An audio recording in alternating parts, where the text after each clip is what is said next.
Alors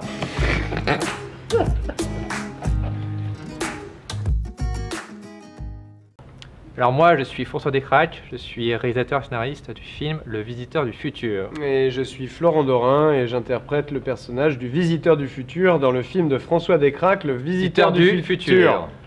Finis pas mes phrases comme ça. Tu peux les commencer, mais pas les finir. La plus grosse difficulté pour passer d'une série web au cinéma, c'est de mettre 8 ans à faire le film. C'est ça, c'est d'être patient, je pense. Parce que c'est pas les mêmes process, c'est pas les mêmes financements. C'est pas tant qu'il faut beaucoup d'argent, c'est qu'il faut beaucoup de gens prêts à mettre de l'argent, qui se mettent d'accord, et dans un cadre où ce genre de film n'existe pas du tout, quoi.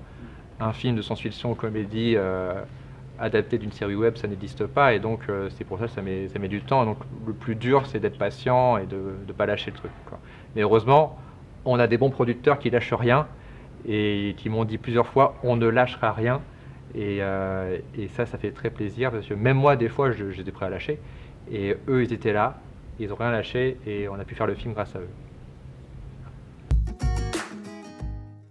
Il y a un mot qui décrirait toute cette aventure, c'est acheter le livre qui sortira à la rentrée, qui s'appelle Le Visiteur du Futur rétrospective, qui est un livre qui raconte comment on a fait toute la série après le film. En 250 pages. En 250 pas du pages. tout un mot. Voilà, donc ce ne sera pas un mot, mais voilà, ce sera un objet.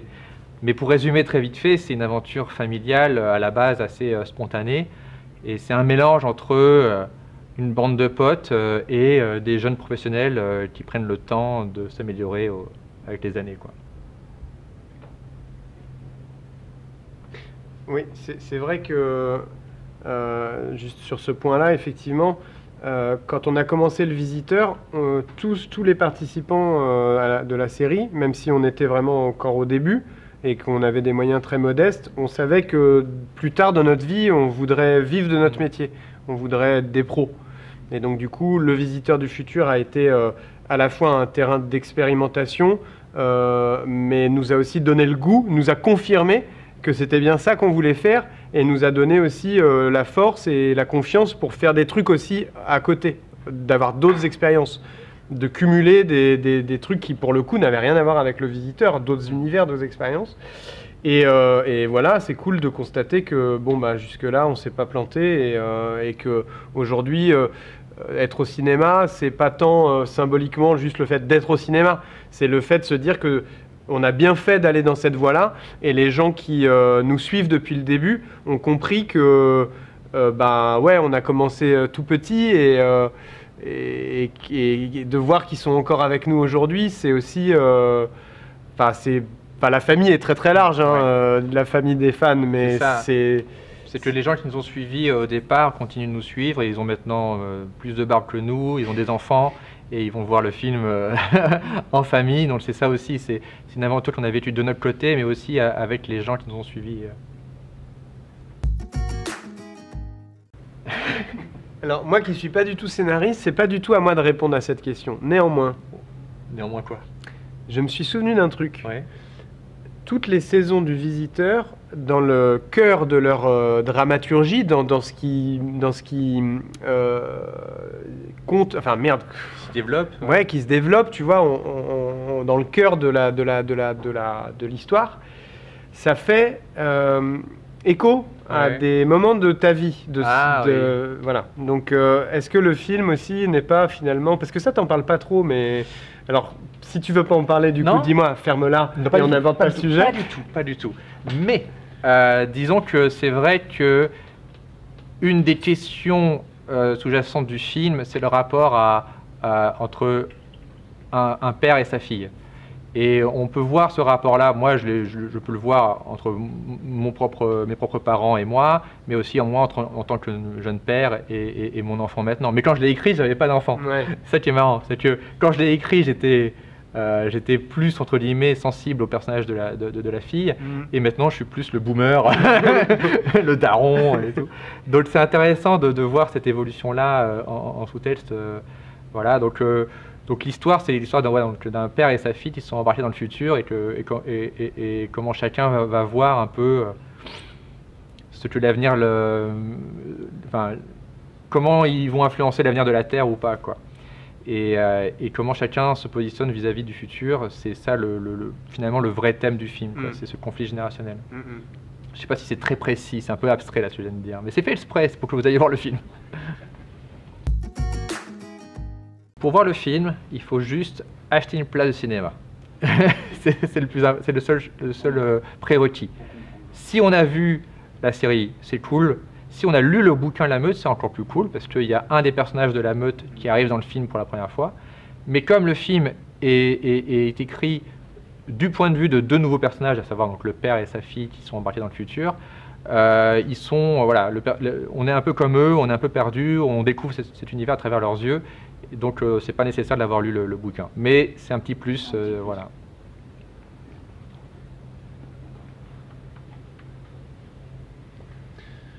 Non, mais pour finir de répondre à ta question, effectivement, une des ambitions du film, c'est d'amener un autre public que le public qui nous connaît.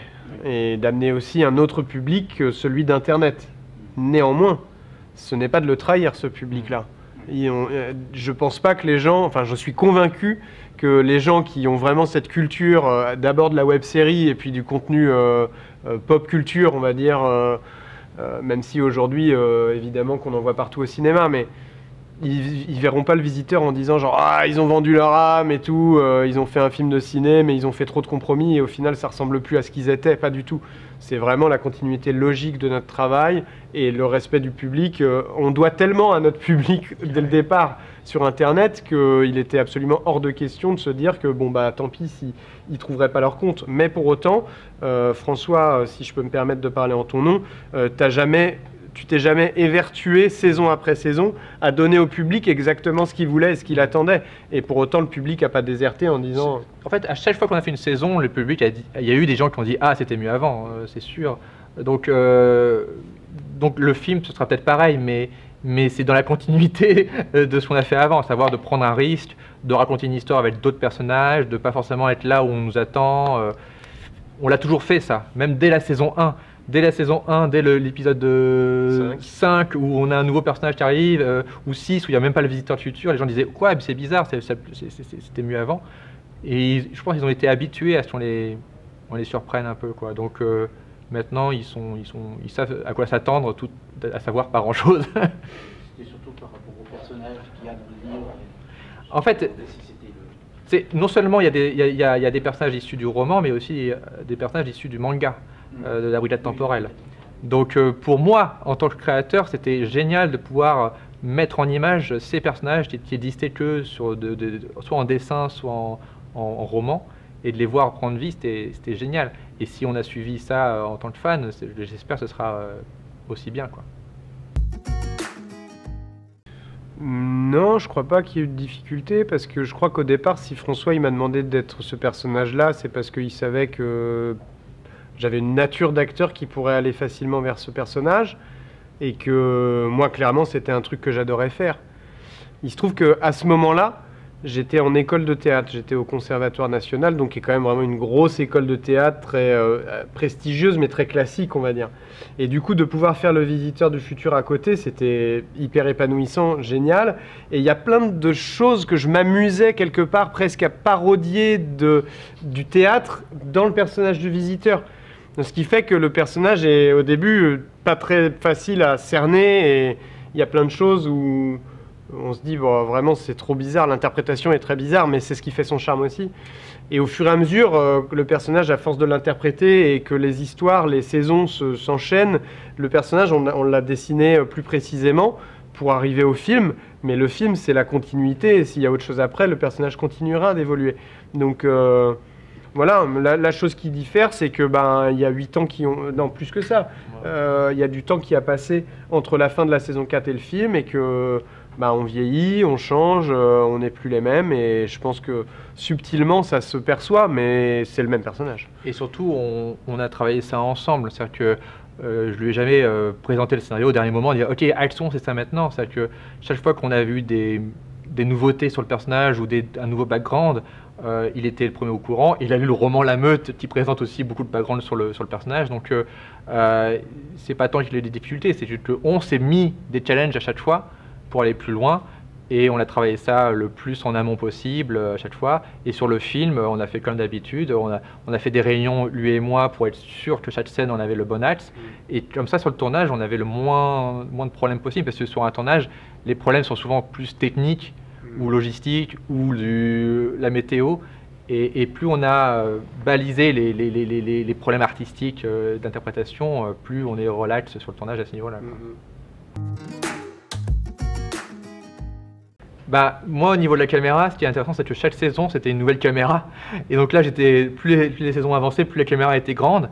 Et mon inquiétude, ça a toujours été d'être trop loin des comédiens. C'est-à-dire que plus la caméra grandit, plus je suis éloigné. Et donc, au final, sur le film, au début, je n'osais pas trop être au niveau de la caméra, parce que je me dis, oh là là, c'est un long métrage, je suis pas censé cadrer. Et très vite, j'ai fait, bon, en fait, je vais cadrer. Et c'était pas tant pour maîtriser le cadre, c'était aussi pour être très proche des comédiens et pas avoir à crier avec un haut-parleur. Comme on peut imaginer le cinéma des années 50, j'étais pratiquement jamais assis, quoi. Et ça, c'était important pour moi de garder cette proximité avec les comédiens pour pas qu'ils se sentent perdus, etc. Et moi aussi. Et pour le costume, c'était à la fois le même costume, mais pas du tout le même. En fait. Oui, bah, c'est sûr que le costume a bien changé parce que bah, là, c'était plus nous qui allions faire le tour des friperies, tu vois, pour essayer de trouver un truc qui ressemblerait vaguement à un voyageur temporel / clodo, tu vois. Donc là, il y a une vraie équipe de costumiers, et notamment Cécile Siquet, la costumière en chef, qui a vraiment repris le costume. Sur mesure, c'est-à-dire qu'il a été fait sur mesure à partir de matériaux. Il n'a pas été acheté, quoi. Voilà, il a été cousu. Exactement. Il a été créé de toutes pièces et ça fait une différence, ne serait-ce qu'en termes de confort. Tu vois, moi je ne demande pas, c'est pas un caprice, tu vois, de demander, dire genre, oh dis donc, je préférais de la soie, tu vois. Mais c'est vraiment juste de se sentir porté par un costume, c'est hyper important parce que tu vois, tu t'es pas du tout le même à un mariage quand tu mets un vrai costard, chose qui moi perso j'avoue m'arrive qu'au mariage, ou quand t'es pas habillé comme un mariage là? Là j'étais habillé comme ça, mais le dimanche au brunch. D'accord. Pourquoi, ça fait vraiment gueulasse dé ou...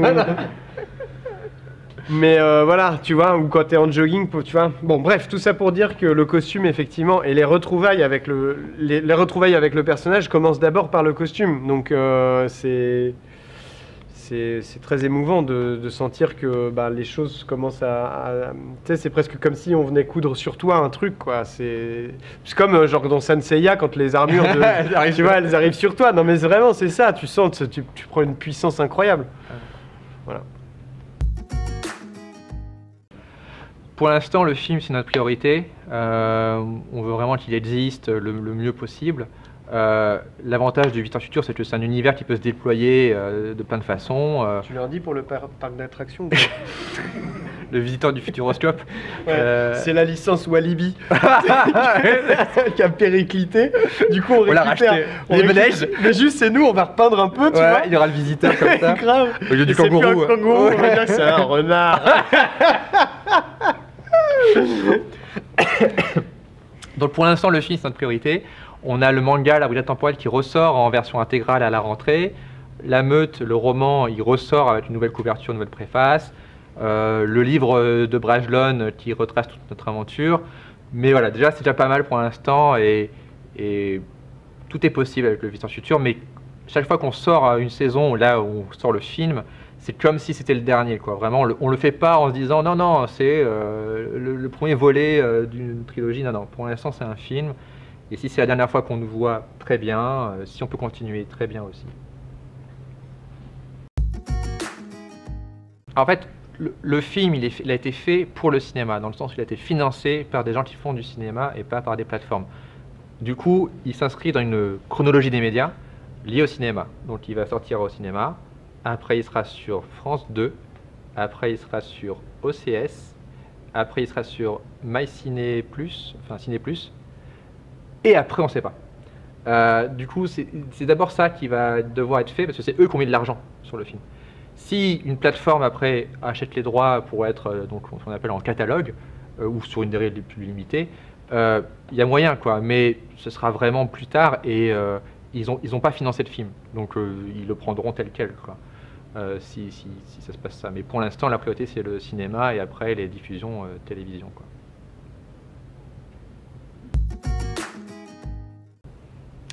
Euh, La plus grosse difficulté, c'est surtout de faire en sorte que ce soit possible de le réunir. En fait, c'est surtout ça, en fait. c'est ce qui est compliqué. Alors, en gros, la première chose que j'ai expliqué aux gens qui allaient faire le film avec moi, c'était que le film allait être fait, enfin que les personnages issus de la série allaient être joués par les mêmes comédiens. Ça, c'est le premier truc que j'ai balisé et on m'a dit ok, pas de souci. Mais ce qui est plus compliqué, ça a été de trouver les créneaux pour que tout le monde, les emplois du temps, s'agencent, quoi, parce que les gens qui ont fait les Visiteurs Futurs ont d'autres projets à côté, et heureusement, parce que sinon... et du coup, des gens comme Florent Dorin ou Steven Baptiste Beroun, ils sont demandés beaucoup ailleurs, donc trouver un créneau où tout le monde soit disponible, c'est ça qui a été le plus compliqué, c'est plus l'organisation à ce niveau-là, quoi. Mais on a vu avec le Covid que des fois on a beau tout planifier, voilà quoi, faut tout recommencer, et on a littéralement tourné avec un an de décalage à cause du Covid, quoi. En fait, le film, il y a toujours une période un peu floue avant que le film soit financé, qu'on appelle donc du développement, et qui a duré vraiment des années. C'est-à-dire que le développement, ça comprend aussi le scénario. Et donc là, ça a été vraiment 6 ans de développement. Et au moment où vraiment le film a commencé à être mis en financement, on va dire qu'il y a eu 1 an de financement qui après s'est arrêté à cause du Covid.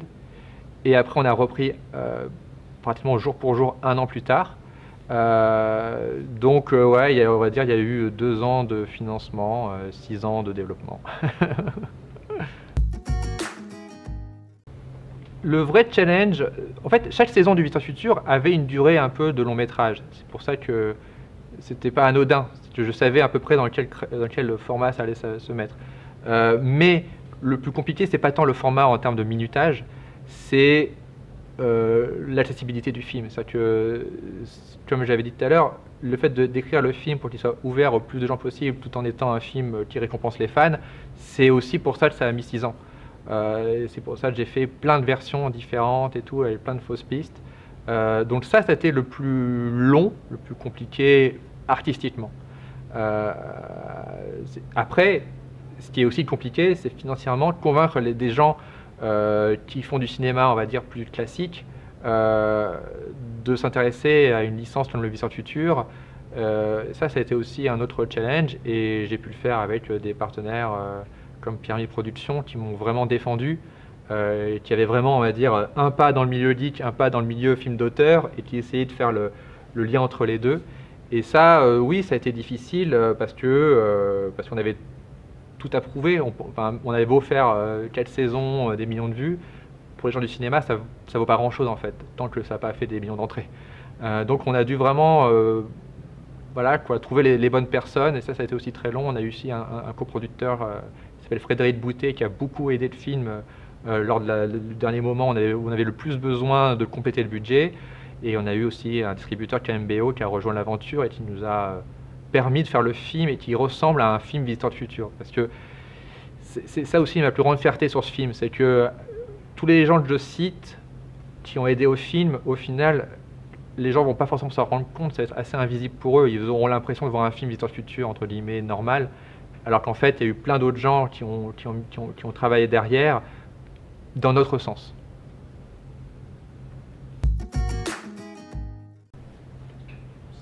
Alors, je ne suis jamais sûr. Le budget du film, c'est 4,5 millions, ce qui, à l'échelle de production Internet, est énorme. À l'échelle du cinéma français, c'est la moyenne basse, on va dire. C'est le budget d'un gros film d'auteur. C'est un tiers de Kaamelott, je crois. Donc, voilà. Donc du coup, on est dans un entre-deux. C'est-à-dire que d'un côté, on n'a jamais eu autant d'argent. D'un côté, on a dû utiliser tout notre savoir-faire d'Internet, de la débrouille, de comment bien préparer les choses pour faire en sorte que ça rentre dans ce budget-là, quoi. Notamment au niveau des effets spéciaux. Effets spéciaux, c'est ça qui a été intéressant, c'est que les effets spéciaux, il y a un level up, mais la plupart des effets spéciaux ont été faits avec la même façon de faire que la série, en fait. C'est-à-dire que tous les pièges que j'ai essayé d'éviter, enfin toute notre expérience sur la série a servi là dans le film. Et et je pouvais dire aux gens, oui, ça, on va le faire comme ça. Les coups de feu, on n'a pas besoin de faire des vrais coups de feu parce que voilà, ça prend trop de temps sur le tournage, donc on va le faire comme ça. Les apparitions, disparitions, tout ça, on avait déjà une expertise de ça, donc ça a permis de réduire un peu le budget, même si au final, c'est grâce à des boîtes comme Mathematics et Fabulous qu'il y a eu un vrai level up visuel, quoi, parce qu'eux, ils ont poussé le truc encore plus loin au niveau des effets spéciaux, donc c'est un mélange, quoi. C'est un mélange de compétences de gens du cinéma et d'expérience sur le long terme de gens du web, quoi. Oui, alors le futur post-apocalyptique, c'est forcément là où on était attendu au tournant, parce qu'au début dans la série, la blague c'était qu'on ne montrait jamais, on voyait juste un mec du futur dire « Oh là là, c'est horrible le futur, je vous montre pas à quoi ça ressemble !» Et après on s'est dit « Mince, faut le montrer !» Et donc on l'a montré un peu par bribes et tout. Là, on savait qu'il fallait le montrer plus, mais il fallait aussi qu'il soit pas que en VFX, quoi. C'est ça aussi le vrai challenge aussi, ça a été de le faire en vrai. De le faire dans des décors, de pouvoir le filmer un peu avec le plus d'angles possible et pas que des fonds verts, quoi.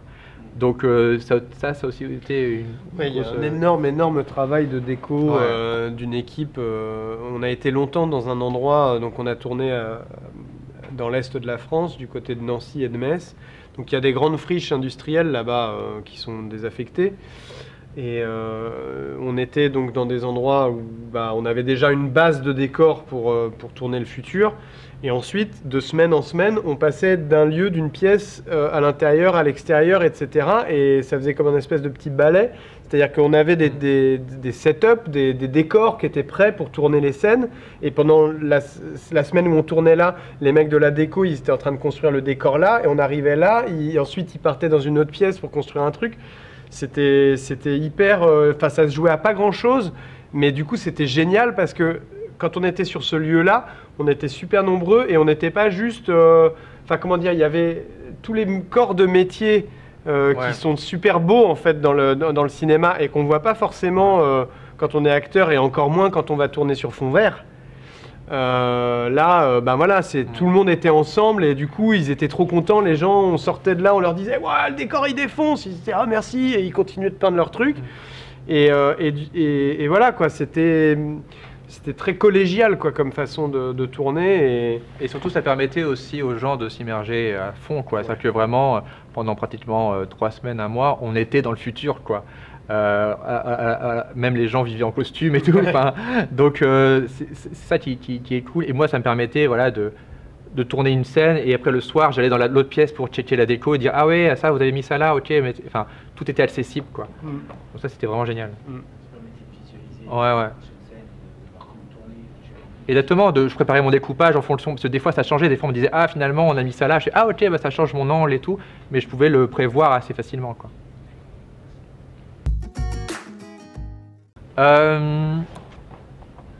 Franchement, si vous êtes fan du Vision Futur, idéalement, j'ai pas à vous convaincre, mais je sais que aller au cinéma, c'est plus compliqué que de cliquer sur un lien sur Internet. Donc merci d'avance, parce que voilà, c'est un investissement, ça demande du temps. On comprend pourquoi il y a de moins en moins de gens qui vont au cinéma et on sait qu'il faut convaincre les gens, d'y aller. Et donc merci déjà à ceux qui font cet effort-là.